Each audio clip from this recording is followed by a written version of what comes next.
Does hash have the same health benefits as cannabis flower? Mostly, yes. I'm Lex Pelgar. I do Can Education for CV Sciences, the makers of Plus CBD, who has these excellent reserve oils with CBD and THC in them, which is a much easier way to get THC into your system without getting your hands dirty. So there are many ways to make hashish. This is doing it by hand. You can also take it into a small building like in Morocco and you beat it against the ceiling until the trichomes come off. This is a way of making bubble hashish, where you're just mixing up and letting it fall through sieves. But the whole idea of hashish is to capture these trichomes here. And so the trichomes contain the very most of the cannabinoid resin. And so you do have cannabinoids in the leaves. And of course you have cannabinoids in the cannabis flowers. But on those cannabis flowers, on these little tippy mushroom looking things, these trichomes are the things that are just filled with the resin.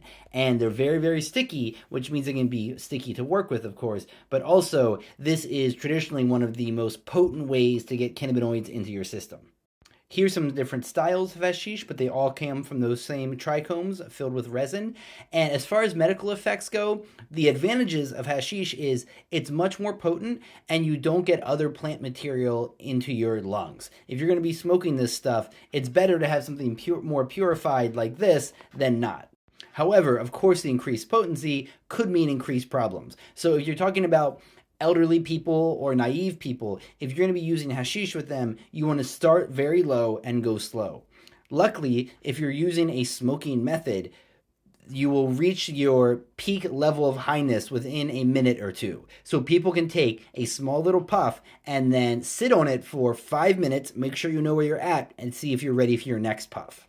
The last thing to say is that this is often people's favorite way to ingest cannabis, myself included, because you don't have all those other plant byproducts in there. It tends to be a more clear, clean-headed kind of experience that can be good for recreation as well as spiritual uses. So for getting cannabinoids into your system, hashish is hard to beat, and there's a reason that it's one of the most widespread ingestion methods on the planet.